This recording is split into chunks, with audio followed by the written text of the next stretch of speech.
Or perhaps all it took was one bad day.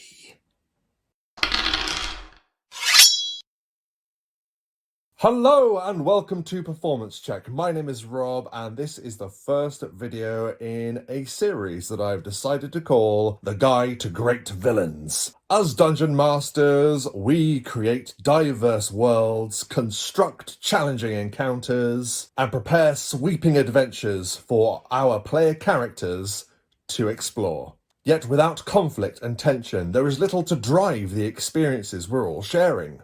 The most common contributor of conflict in any D&D game is a villain. Now, any DM can create a villain or antagonist. You roll an NPC, grant them diabolical powers, a few henchmen and a domain to call home, bestow upon them the hunger to poison a city, to kill all the gnomes, or to cover the land in a second darkness. We have all battled this foe before. We storm their dungeons, slay their monstrous followers, and evade their terrible traps. They are waiting for us. And when we arrive, they cackle maniacally.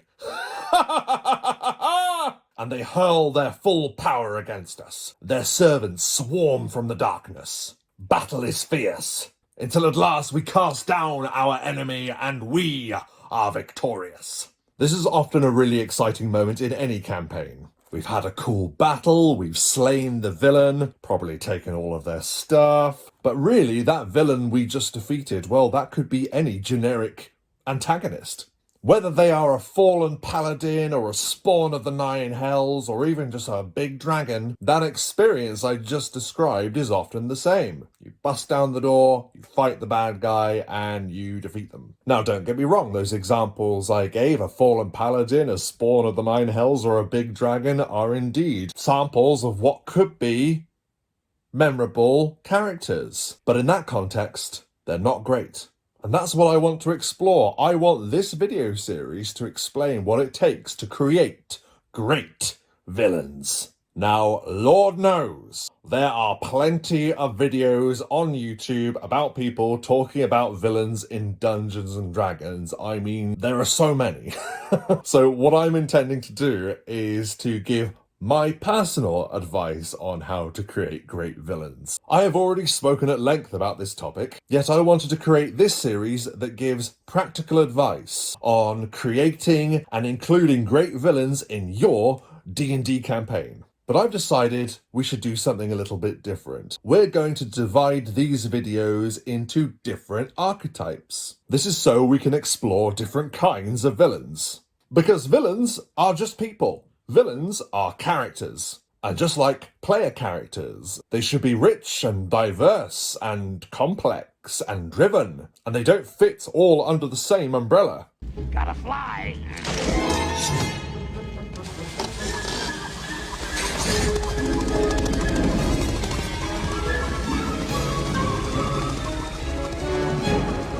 Now today, as the title of this video suggests, we are going to be exploring the archetype of the Distubring Villain. Now, before we explore the villainous archetype of this video, let us take this opportunity to explore what truly makes a great villain. If you think of any effective villain throughout fiction or in a successful D&D campaign, they are memorable not only because they are threatening, creepy, cool, and cruel, but they, like any well-created character, have their own stories to tell. They spark our imagination because they are fleshed out, living, breathing entities within the world. They have complex, far-reaching goals. It is these details that make up a great villain. Now, I think anyone who's experienced with running D&D or indeed just creating fiction is aware of this already. And the devil is in the details. And by establishing the goals and the psychology of this villainous character,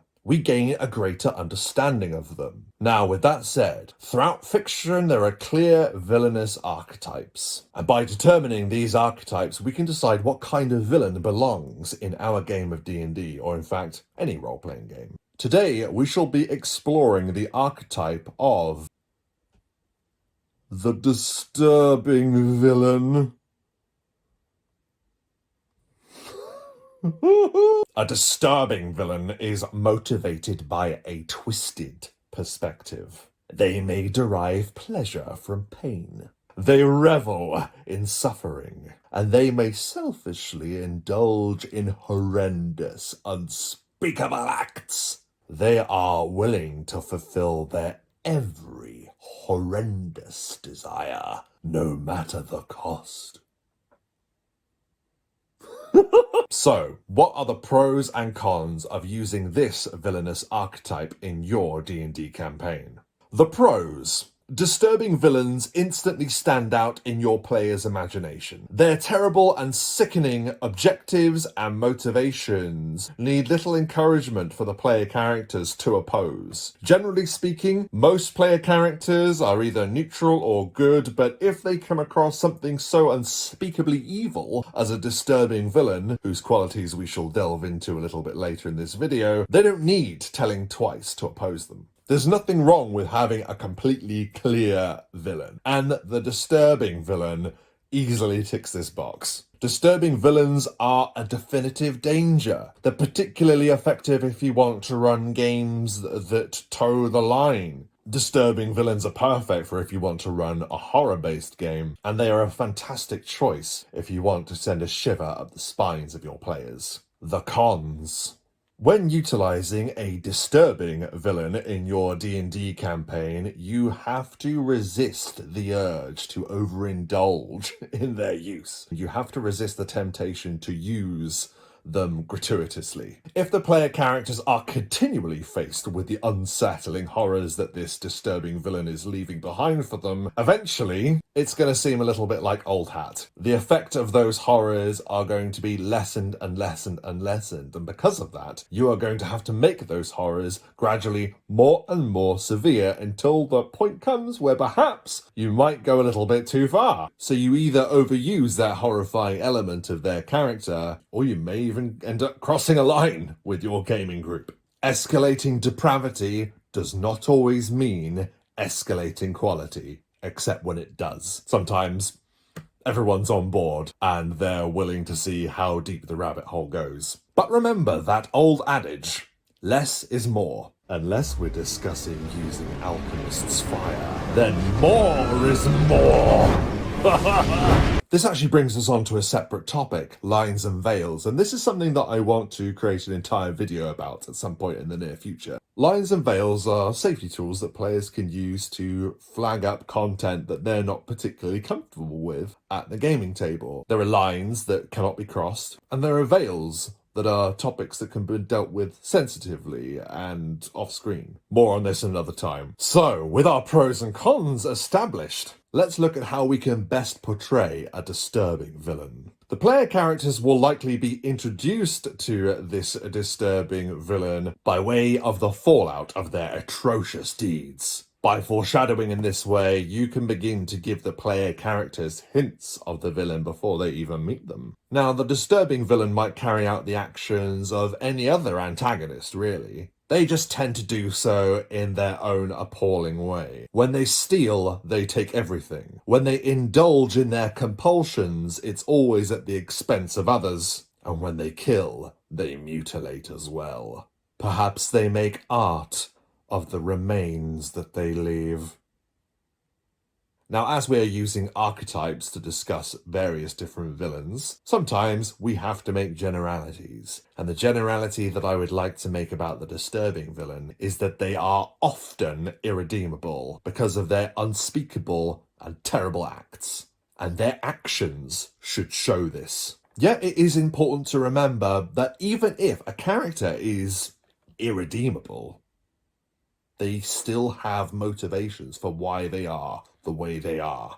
You don't necessarily have to explain to the player characters why they are the way they are, or what turned them into this diabolical creature, but it is helpful for you as the dungeon master to have a rough idea why they are acting this way, because it informs how they behave. After all, you are the person that is portraying this villain. You need to know why they act a certain way. You need to know what they will do in certain situations on the fly. Are they lashing out at a society that had no place for them?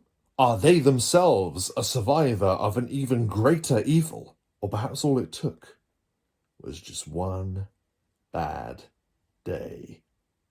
Or maybe the ambiguity of why an antagonist acts a certain way makes them even more terrifying. I'm going to round this video off by giving an example of a disturbing villain. We're going to talk about an example of foreshadowing the villain, an encounter based around the villain's themes and motivations and powers. And we're going to explore a confrontation that the player characters may have with this particular villainous archetype. The player characters have been hired to discover the cause of a number of grisly deaths that have been discovered out in the reaches of the wilderness. As they journey into the dark forest, the player characters are confronted with the most horrendous sight. They discover a number of dead bodies, and growing from these dead bodies, sprouting from every orifice, are trees. These angular and peculiar trees have veiny red lines running through their bark. The trees that grow from these poor folk have begun to twist into shapes of different animals. One looks like a badger, another a hare, another one looks like a horse. Another one looks like a horse. Another looks like a fox. One looks like a hedgehog with thorns springing out of its rounded back. Suddenly, these animal-like trees spring into unnatural life, and now dragging the zombified corpses from which they had grown, they hurl themselves at the player characters. Later that night, the surviving player characters discover a ritual circle. This ritualistic sacrifice circle is comprised of human bodies. Each of their heads are missing, crowned instead with a variety of different animal skulls. There in the darkest of nights, in this ritualistic circle, painted in blood and shadow, there stands Drania, the druid of death, once the shepherd of the forest, now turned insane with grief after the brutal murder of her beloved animal companion. Now she delights in wielding death and decay, all in retaliation against the mortal races on behalf of the natural world. And throughout her mad ramblings and villainous monologues, she is able to justify to herself why she has tortured so many of these innocent townsfolk to death by having trees grow out of them until they meet their grisly end.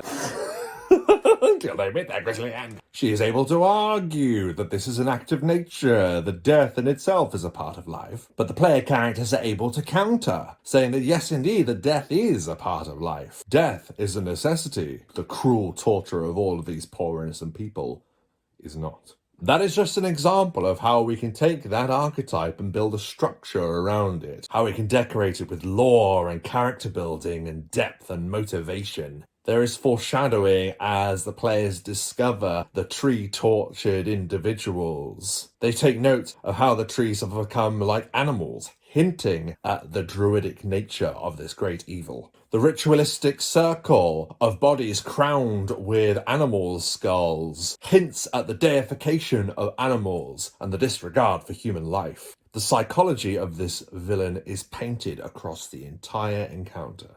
So hopefully that's given you a few things to think about when including a disturbing villainous archetype in your D&D game. So what do you think? How do you make your villains disturbing? If you end up using any of the advice in this video, post in the comments below and let me know how it goes. Did it work? Did it not work? Just join me in the future as we explore another villainous archetype in the Guide to Great Villains. If you like this video, give it a like. If you would like to see more like it, then give me a subscribe. Thanks for watching, and I hope that all of your performances are up to standard.